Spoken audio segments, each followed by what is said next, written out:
Hello, and welcome to the Krateros Open House. I'm Aaron Hershkowitz, the manager of the Krateros project to digitize the Squeeze collection at the Institute for Advanced Study, and I'll be your tour guide today. The Squeeze collection has occupied the same room, often called the Merritt Library, for the entirety of its existence. Before the beginning of the Krateros project, the space also served as the office first of Benjamin Dean Merritt and then of Christian Habicht. On your left, when you enter the Merritt Library, is the heart of the collection, a long wall of boxes containing most of the Institute's nearly 30,000 squeezes. The boxes and shelving were designed by Merritt himself, who was one of the first professors of humanistic studies at the Institute and who arranged for the creation of the majority of the squeeze collection in the mid-1930s. Let's take a look in one of the boxes. The squeezes are organized by corpus of publication or by inventory number. Merritt's primary area of interest was the history of Attica, the region of Greece surrounding Athens, and he was responsible for publishing the inscriptions found in the excavation of the ancient Athenian agora by the American School of Classical Studies at Athens. As a result, the IAS Squeeze collection has a heavy focus on Attic materials, although we do possess squeezes from the rest of the ancient Greek world. Squeezes, for anyone who may not be familiar, are essentially paper negatives of a textured surface. In the case of the Institute collection, the squeezes are epigraphic, meaning that they record texts, carved mainly into stone. Our boxes generally contain somewhere between 40 and 200 squeezes, depending upon the size of the individual squeezes. The squeezes are carefully stacked inside of the boxes to avoid bending and to keep them in the appropriate order. You may have noticed that it is relatively difficult to see the letters on the squeezes as I've been flipping through them. This difficulty can be ameliorated by the application of low-angle raking light, which I am providing here with my cell phone flashlight. The squeezes are much easier to read in person, but the truth is that conventional photography struggles to capture and display the letters on a squeeze. This is one of the main reasons that the Krateros project uses a scanner with special 3D lighting, which you will see in action a little bit later on. The box that we are currently looking through contains squeezes of inscriptions published in the second edition of Inscriptiones Graecae II, a series of volumes covering inscriptions from Attica produced after 403 BCE.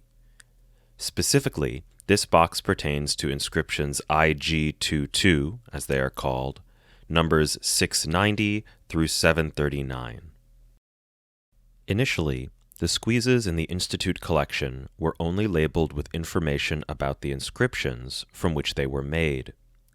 They had no unique identifying numbers, and so, in cases where more than one squeeze of a given inscription existed in the collection, there was no way to refer to a specific squeeze. One part of the Krateros project's work has been to thoroughly catalog the squeeze collection, noting the preservation state of each squeeze, and providing them with unique IAS numbers. Most of the squeezes in the collection are in very good physical condition, especially for paper objects that are over 85 years old, but we take great care when handling and scanning the squeezes to prevent further damage. Since you've now seen the squeezes, let's have a look at the results of the Krateros digitization process. We'll stay with this box and focus on IG-22691, an inscription for which the Institute has 2 squeezes. This is Albert, the institutional repository for the IAS, which hosts images of our digitized squeezes with some attendant metadata to facilitate searching and browsing. First, I navigate to the Krateros community, and then to the Inscriptiones Graecae 2.2 subcollection. Then I search for 691 in that collection. At the top of the entry page is information about the inscription, and below are 4 images, 2 for each squeeze. When we come back around to the scanning process, I will explain why we scan each squeeze twice. Squeezes are not all that we have in the Merritt Library. The library was designed as a state-of-the-art laboratory for epigraphic study, and in addition to the squeezes, Merritt collected a formidable epigraphic library. Most of those books have recently been moved into the Historical Studies and Social Science Library to increase their accessibility for members, visitors, and faculty, but a few volumes remain for use by the Krateros project staff. What I've just picked up, though, is more special than your average epigraphic tome. While he was preparing the inscriptions of the Athenian Agora for publication, Merritt kept extensive notebooks of his work, with at least a page dedicated to each fragment unearthed in the excavations. There is a great deal of variety in what Merritt recorded about various inscriptions, ranging from as little as the word "no" with an exclamation point to extensive drawings, transcriptions, discussion, and bibliography. A frequent feature of the notebooks is experimentation with the restoration of inscriptions. Nearly all inscriptions are fragmentary. That is, only a part of the original text survives. One of the main jobs of the epigraphist is to attempt to reconstruct the missing part of an inscription based upon comparison with other, similar texts, and upon the amount of space available to fit letters into. Although most of the information in the Merritt notebooks has been published, they are still valuable as historical objects in their own right, and for the glimpse that they provide into the living process of epigraphical research and publication. As you may have noticed, the notebooks are not in the best of conditions. After we have digitized the squeeze collection, we hope to have the opportunity to digitize and rehouse the Merritt notebooks.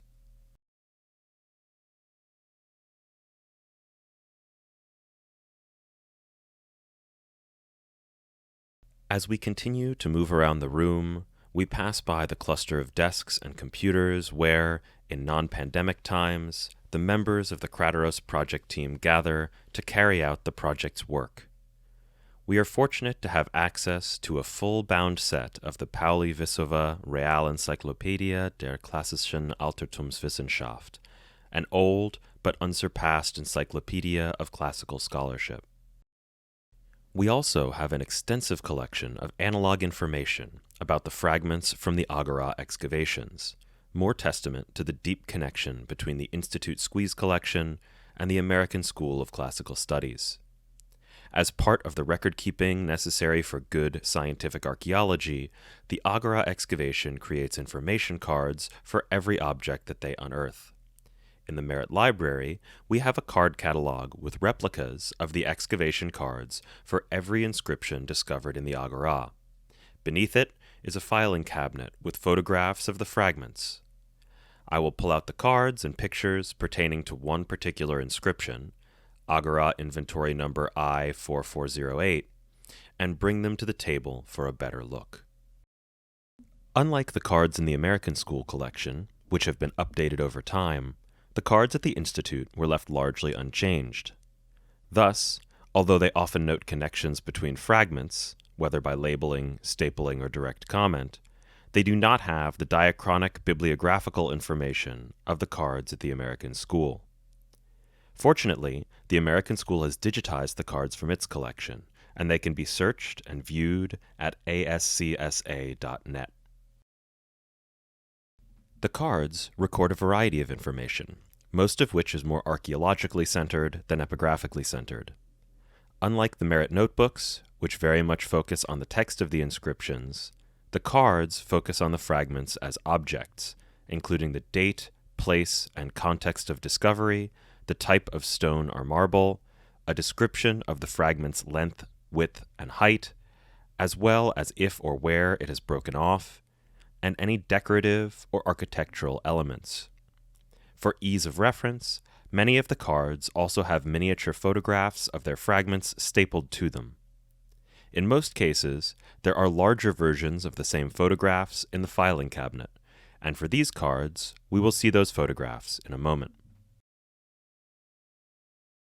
The photographs in the collection serve as an aid in the research and publication of the inscriptions. The most authoritative way to publish the text of an inscription is by autopsy, that is, by working with the inscription firsthand. Every quirk and foible of the stone can be examined closely by sight and touch under different conditions, so that the epigraphist can be as sure as possible about the letters. However, it is not always possible to work directly with an inscription, often simply because one cannot travel to the inscription and vice versa. A second best option, especially before the advent of 3D digitization, was the combined use of squeezes and photographs. The photographs capture the visual information about the fragments, while the squeezes capture the depth information. Many of these photographs were also included as part of Merritt's publication of the inscriptions from the Agora excavation. It was expected that in most cases inscriptions would be published with photographs to allow other epigraphists the opportunity to verify the proposed readings. One final card catalog rounds out the set of major supporting materials in the Merritt Library. That catalog contains a prosopography of ancient Athens, a more or less exhaustive list of the known names of people who lived in or were connected to Athens and Attica, along with the sources, literary or documentary, in which those people appear.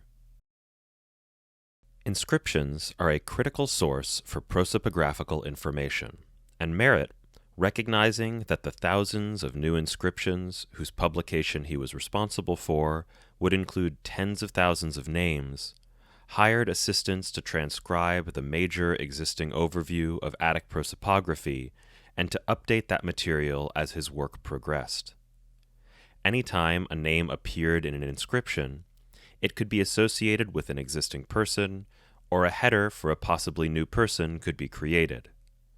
For several decades, this card catalog was the single most important resource for the study of Attic prosopography, and scholars would travel from around the world to work with it.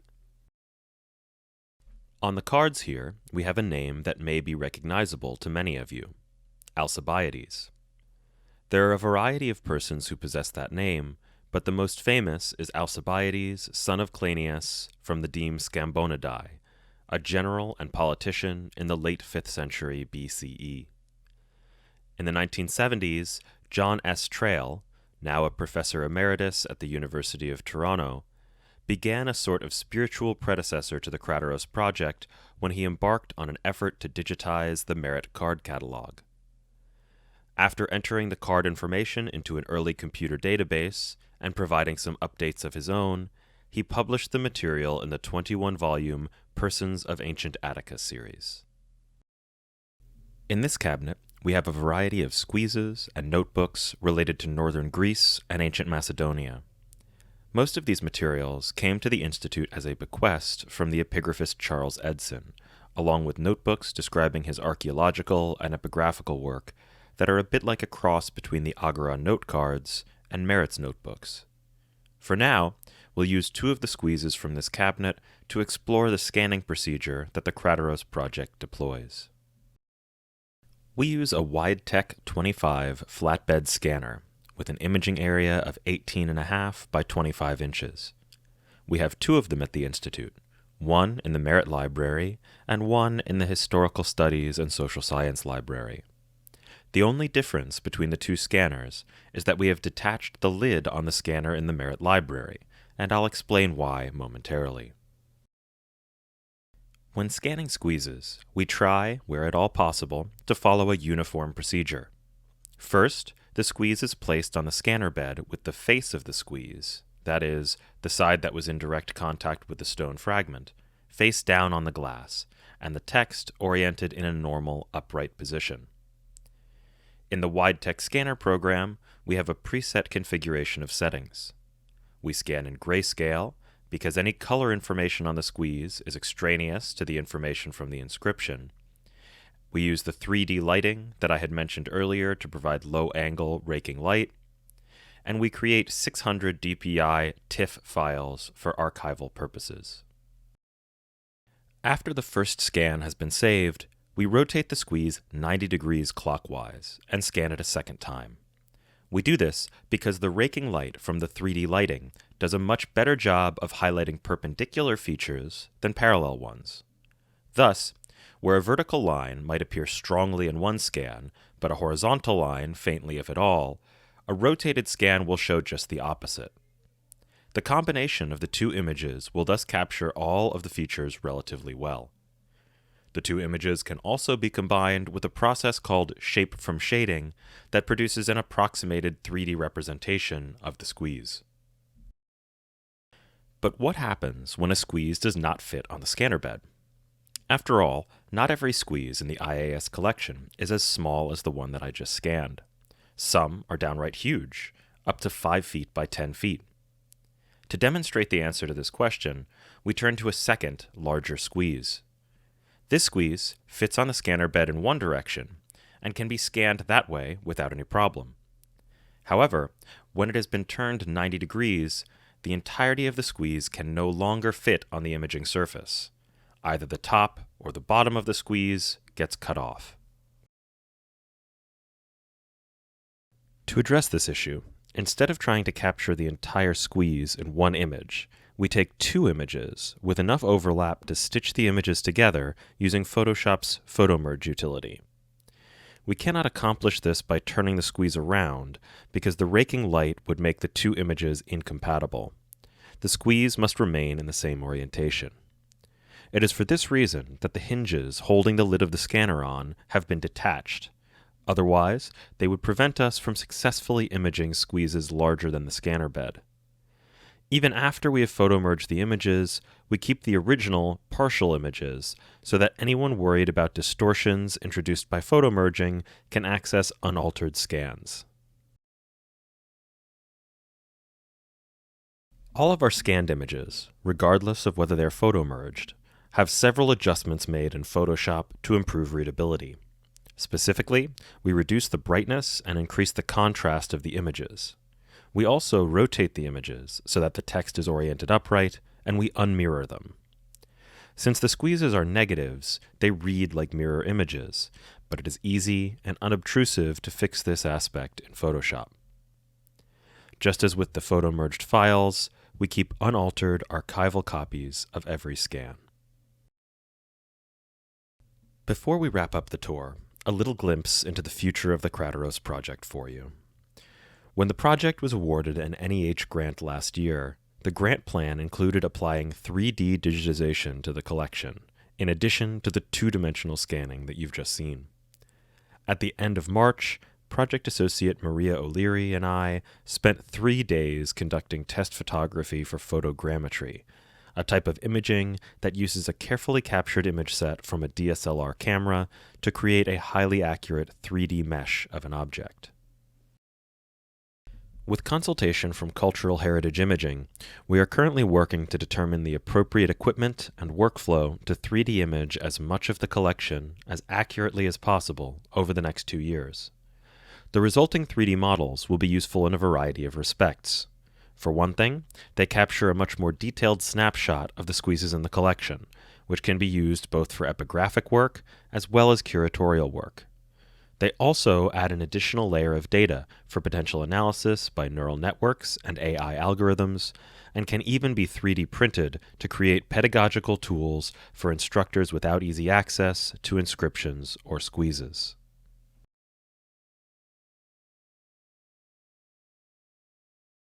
As I return our squeezes to the cabinet, we round into the end of our tour. All that remains now is to thank our funders, the National Endowment for the Humanities, the Charles and Lisa Simone Fund for Arts and Sciences, and funding in memory of Fowler Merle Smith. And thanks to all of you for joining us. I hope that you enjoyed the tour and that you'll come visit in person when normal travel is possible again.